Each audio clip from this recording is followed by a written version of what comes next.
Yo, it's the kid, Mikey Dollaz. Yes, sir. It's your boy Lil Chris, aka Dr. Big Chris, Westside Finest, K-Town. Gang. We got Mikey Dollaz and Big Chris in the building. Yes, sir. What y'all on, gang? Cool and getting high with y'all. Yeah. Yeah, 11 making dope music. 11. Well, shit, welcome to DJUTV. You know what I'm saying? Appreciate you for having us, Yeah, man. facts. You know? Yeah, I appreciate y'all sliding, man. You know, y'all been in this Chicago rap industry, you know, since the beginning of time. Yes, you know what I'm sir. saying? So, you know, at this point, bro, it's really a blessing to still be here and be able to share your experiences, you know what I'm saying? Share your stories, you know. We done lost so many along the way, you know what I mean? From the west side to the south side, from the GD side to the BD side, you know what I'm saying? Yes, sir. So we want to cover all that, you know what I mean? So, you know, just starting with, obviously, y'all from the west side, you know, like you just mentioned, K-Town, Yeah. 290. Yes, You know, tell us about growing up on the west side. Shit, it was lit growing up out west. Shit. Yeah, it was lit. It was. See, I moved out south, so I know the difference from out west and out south growing up. Cause I moved out south. I moved to Drew City when I was like 11 years old, 12 years old, 10, around that age. So I was a shorty when I lived out there, but it was fun. It was more. You could be outside out west. You could block club. We having block club parties from fucking 6 p.m. to 6 a.m. You know what I'm saying? With no gun violence, no fights, none of that shit. So yeah, it was lit. Did they call them block parties fifis back then? You know the fifis, you know how we get it. Okay. It wasn't really Fifi's till the Papa era came in. Right. It was block parties, like you said, or you know, Yeah. just we out, hood out every time. I don't know what made it a fifi. Shit. I don't know how. The Bible, you know the Bible. Yeah, but I don't know how the name. I don't know how the name Fifi came Fiesta. about. We used to Right, call it Fiesta. Right. That's what it was. Yeah. What's up? Fiesta. Now Mikey, you say you moved to Drew City when you was 11. Now that's interesting. I didn't know that about you. You know, I thought you was strictly, you know what I'm saying, 290. Yeah. So was you around Drew City like when the drill era started? All that shit. Yeah. Pac was alive. Okay. All that shit.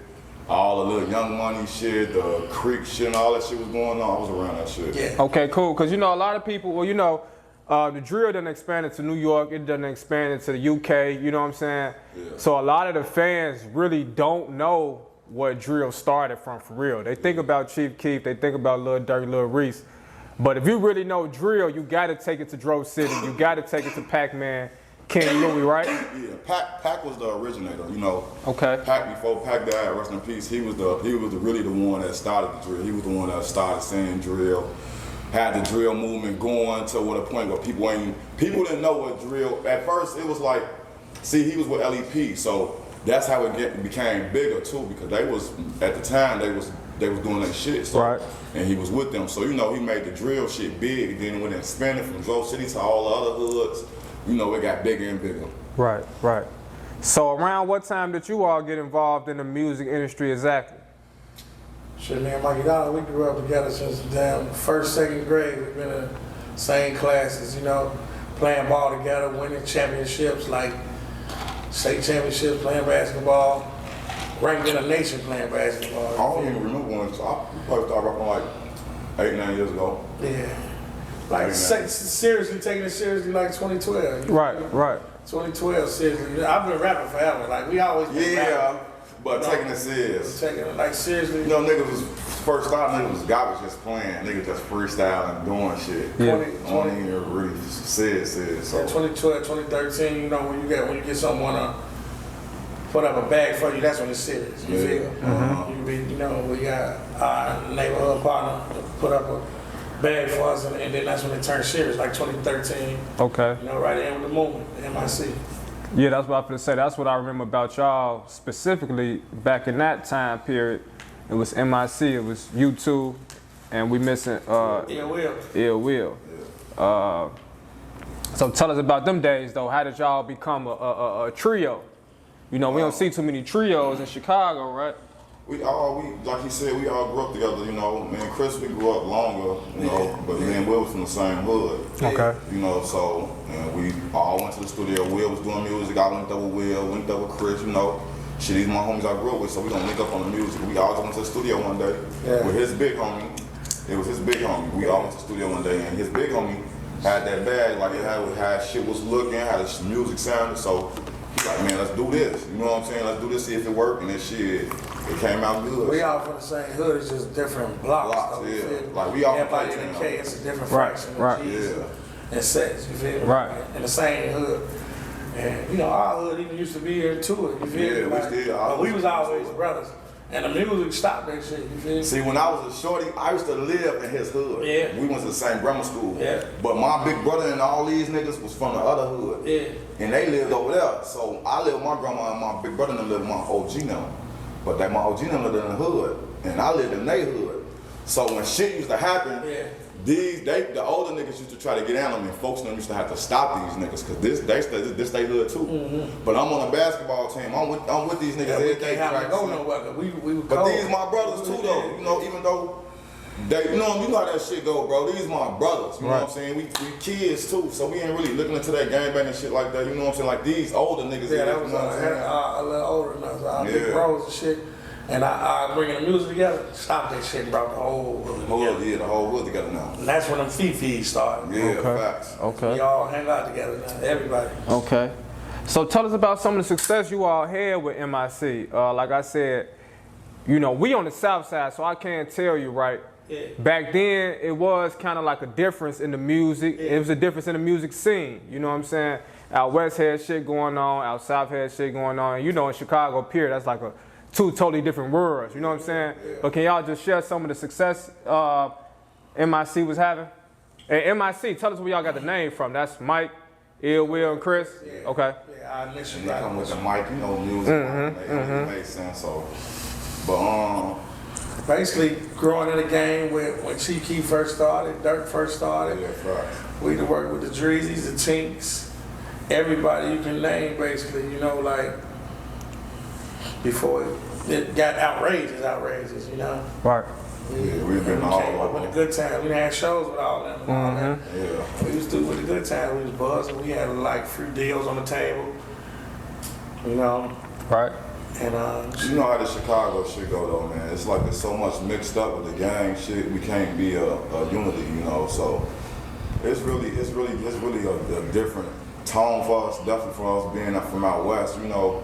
A lot of people look at our West niggas different, I guess. I don't know what the case may be, you know what I'm saying? But I don't know. They look at it like a different world. Out south and out west is two different worlds in Chicago. So I don't know. I don't really understand it, but you know how that shit go. But for us to be from out west and for us to be we did a lot of like we was the only name. We was the only name standing up with that South Side movement. We was the only name at the time that was niggas you couldn't think of no rappers from out west for real, but us. You know what I'm saying? And it's like that's a fact. To be honest, I think our biggest accomplishment was bringing the hoods together, because we saved a lot of niggas from getting killed. We stopped a real big ass war. Yeah. You know what I'm saying? We stopped a big ass war. Not only did we bring our hoods together, we also brought other hoods together that they was connected with that might not fuck with us because they don't fuck with us, or you know how that shit be. So, but yeah, I feel like that's our biggest accomplishment, because Chicago is hard to get niggas to come together, for real. Okay. I feel like a big accomplishment too, working with D-Games and AZ. You feel me? Working with all the time. Sunny Digital, Done Deal on the track. Okay. I got songs with Amar. So we got shit. We got some shit, man. We got shit. We still got a lot of shit that ain't out yet. You know what I'm saying? That we got cooking up. We basically pushed each other, though. You feel me? Like in the studio with Ill Will, like I used to write a little slower, you know, and he used to write some motherfucking fast. Like it's time to come. He like, I'm ready. I'm like, damn, the beat just came on 1 minute. So he motivated me to get faster, you feel me? Like we motivate each other. We all had our egos and we had to find ourselves, you know? Yeah. But it was good. We motivated each other to be great, you feel me, too. That's why accomplishments out of that too, you feel me? They motivated me a lot, you feel me, to go crazy with it. Now I don't write or nothing, you feel me? I'm just cold with it. Go right now. Now, but look, so I definitely want to touch on Ill Will, right? No homo, but you know, because I did want him to be here with y'all. I wanted the whole MIC interview, you know.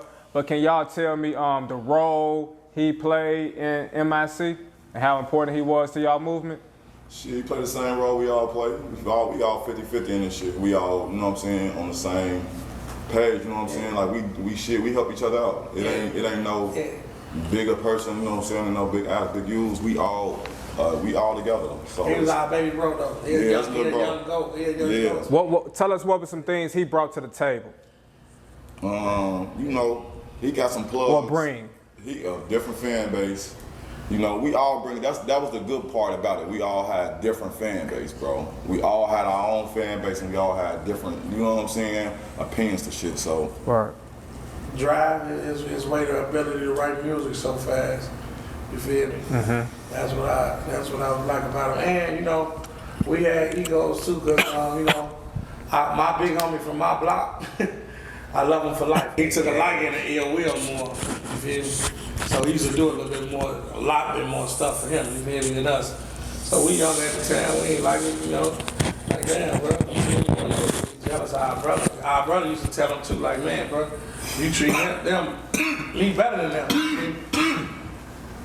I believe that's that gas. Niggas ain't coughing off that gas. Yeah, y'all brought I ain't gonna lie. Woo, child. Big Chris brought that gas. Nigga can't even get a sense off. Yeah.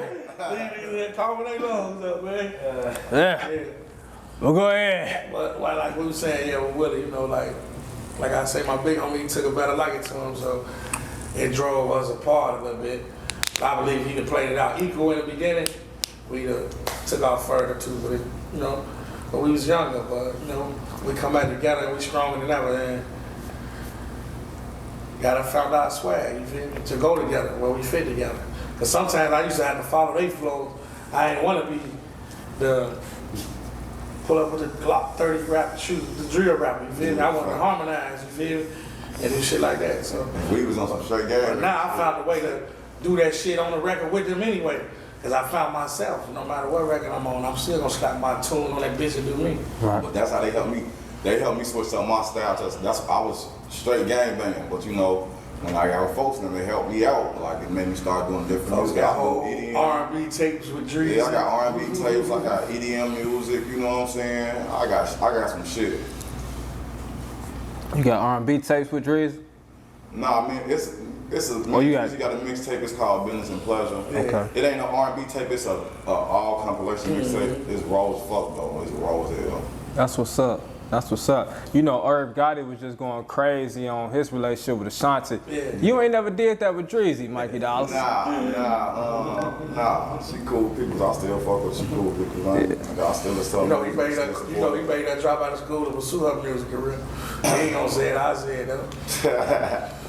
She was finna go. Parents was forcing her to go to school.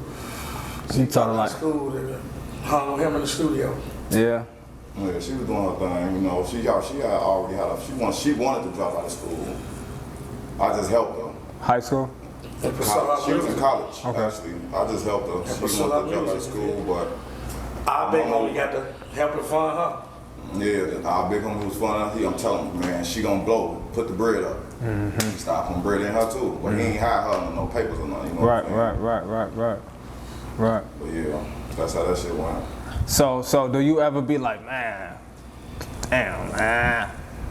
Nah, I ain't. You know, niggas gonna think. You know how that shit is. Like, I ain't mad or. You be sliding the DMs at 3 a.m. on some drunk shit? Nah, hell no. So if that's the case, he need to be sliding to shit too. That was Damn! Cause that was his girl too. He was with This guy right here, man. Hey, hold on. Oh man, this guy right there is crazy.